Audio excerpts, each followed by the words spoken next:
What's going on, YouTube? Thank you for tuning in to another episode of Welcome to Texas Podcast, where we talk about everything, anything, and everything about Texas. Sorry about that, y'all. Today we got the Charles back on here, and we're gonna do a reaction video about the documentary. How you doing, Charles? Doing good, man. How are you? Pretty good, man. About to get into this documentary. We're gonna ask you some questions, and we go from there, man. All right, man. Let's do it. I was looked at to be turned out, what they call fresh meat. I've had knives pulled on me. I've been told that I'd be on TV. My folks would see me on TV, dead, murdered in Limestone Penitentiary. Limestone is the largest lockup in the nation's poorest prison system. 98% of the inmate population is dirt poor. So there's no such thing as. I'm gonna put a pause right there, man. Just to ask you a few questions. All right. Did you know Mendenhall, right? You need David. Yeah, David. Okay. Yeah, I And at knew the it. time, at the time of this documentary, where were you at? I was in lockup.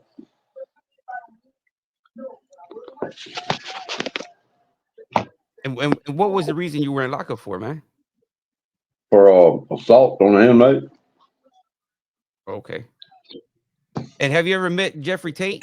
Were you there at the same time he was there?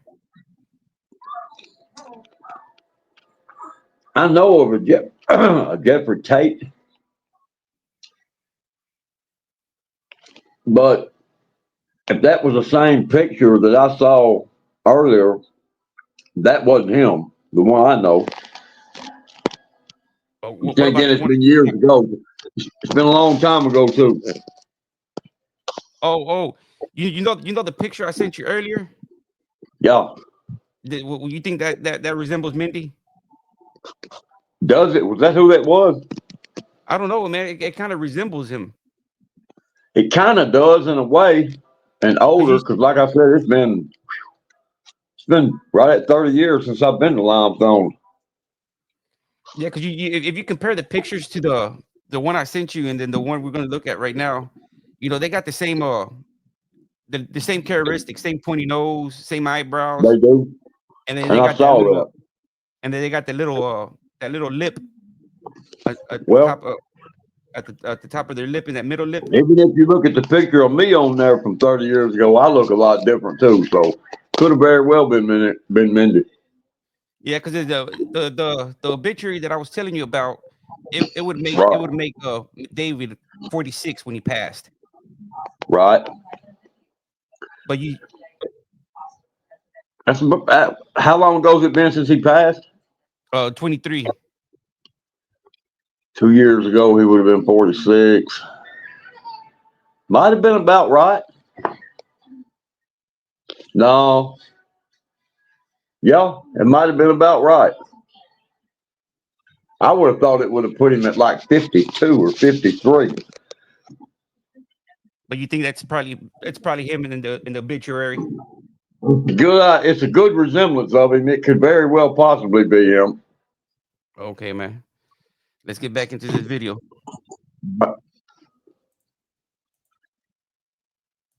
Pleasure in prison. Sure, I might be able to eat me a hamburger once a week if I know the right people. But that's nothing. That's nothing compared to sleeping up under air conditioning. That's nothing compared to watching the NBA Finals on a widescreen TV. This is a world within a world.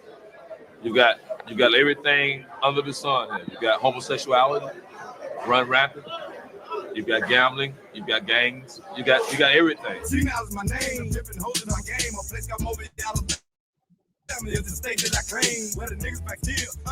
Junk food and toiletries from the commissary serve as legal tender in prison. Cash money is illegal. Does William Burnett look familiar? That's who that is too. William Barnett.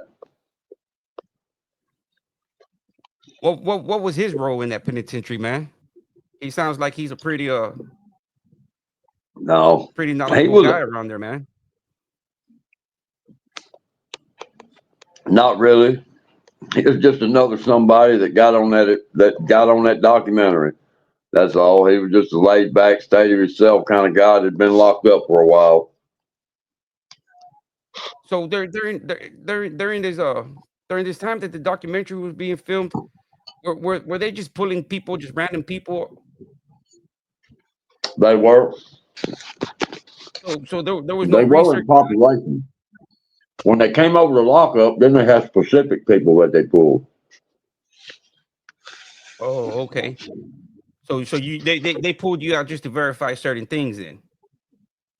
Well, yeah, and then plus I was in lockup for a violent charge, so Do you see that guy on any of these videos that you assaulted?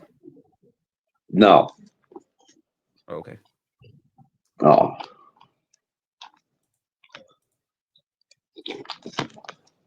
Rounds is what they call them. I probably never, I'm gonna loan it to seen another him end. again. I'll let you get a pack of cookies for $2. Oh, I couldn't hear you. What you say? I said, hell, I forgot what I was saying. I've seen a lot of shit go down in prison, man, but there's a lot of people that puff their chest out, try to be somebody that cannot play a role.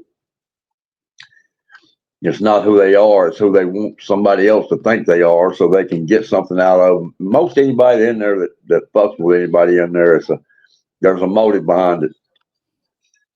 Yeah, man, there usually is. It's And always and a lot of times that documentary, it was all about people running up there because they come in there and said, hey, we'll pay you if you'll volunteer. So it was just people running up there to get paid, a couple packs of cigarettes, something to eat off the visitation yard just to get on there and do their little skit on YouTube. yeah, on the documentary, huh? Right. So it was just they just showed up and people were quick to run up there just to get some free cigs and free meals. Right. Okay, man. That's exactly Like what it was. right there in that video, what are they drinking at that jug, man? Well, it's supposed to be whiskey, but it's not. I guarantee it's water. It's just for that documentary. Okay. So they weren't making real hooch. No.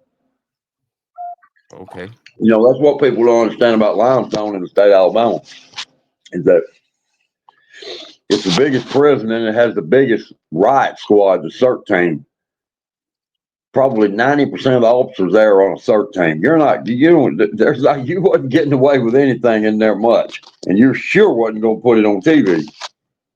Yeah, because I see like here in the future clips, you're gonna see them smoking and basically gambling, which Yeah, in the prisons I was allowed, you would do that behind the guards back, and yeah, you I don't would. I don't I don't know if there was gonna be any kind of repercussions saying, hey, you go out there and do that, we ain't gonna write y'all up. It's all for show. Yeah, But, that's what we that's kind got of you about on here what it for. was. They took Okay. volunteers and they set up stuff that was just for show. I mean, yeah, it's true. Stuff goes on like that in there, but it's behind closed doors. And most Yeah. of you people that do that kind of stuff, they're not going to get out there on TV with it. Nah. And that was just a big, because, the state of Alabama got a kickback from PBS for that documentary anyway. Yeah, So they they should went have, to man. they went to the most controlled prison in the state of Alabama.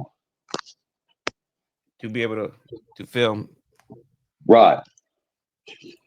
Okay, let's get back into it.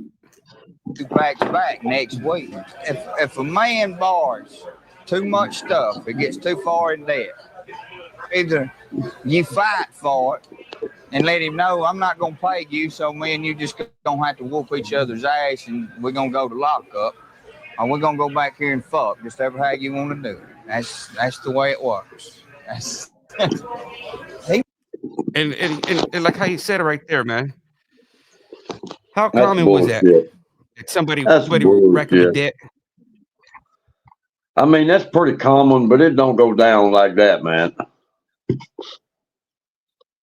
Don't go From down your like point that. of view, from your experience and what you personally seen, how does that work, man? Usually you borrow something and you get too far in debt. You get a week or so to pay it back. Your interest goes up on it. Then if that don't work, you have to call home and get some kind of money arrangement sent or something to pay your bills. And if that don't work, I mean, you might as well strap up and put your boots on and get ready to fight because they're coming and they're coming real deep. Yeah, man. Because I mean, I've seen personal experience that when you don't pay, you're either gonna you're gonna catch out, or you're gonna get One or fight it out. two. It ain't usually got. It usually ain't got nothing to do with no sex thing because there's plenty of sissies in there without them having to take it from somebody. Oh, so it was so there was no need to take it. It was just there was openly ones in there that Yeah, all over the place. okay. Let's get back into the video, man. He might have borrowed 10 suits and ended up fucking out his ass the rest of his life while he's here on account of 10 suits. Got him that way. Because 10 suits, if you can't pay it this week, it's going to cost you 20 suits next week. And the week after that, it's going to be 40 suits. So sooner or later, the man's going to step to you and tell you, hey, I'm tired of your shit. Mindy was preyed upon by convicts who used the boo game. The boo game consists of terror tactics. It's basically just like how the way you said it, huh, man? Yep. It's basically Eventually, just they're how gonna you get have tired to. of it, and they That's the way it goes. And most so of the did this guys, William believe it or Burnett. not, most of the guys, believe it or not, that loan you their money and loan it out, they're actually pretty good guys, and they do that to really just to get by in there. Okay, And so, you see these guys that are on the video right here, yeah, like I do. the guy with the little tank top. He looks like a sissy with He is. tight shorts, walking around. And I'm pretty sure it is. there's a couple of them. So was that a common thing, man? You had sissies It walking was. around, and Oh yeah, you see that all the time. okay. And did you ever perhaps see anything like that, man? All the time. Yeah, because it was you said it was dormitory, right? It was no I cells or mean, it anything. was just as common. It was just as common as rolling over in the middle of the night and seeing it going on right next to you. Oh, so it was open season. Yeah, Okay. that's what Alabama There's says. an loan Alabama shark prison to the system guy out. is One of over. the first It's just a bunch things of they're gay going to shit in throw up Alabama prison is the system. That's stuff they give. basically all it is. Oh, okay. So now we're gonna get right here to David Mendenhall. All What right. was his role? What was his role? That was the, he was Mark Moore's wife.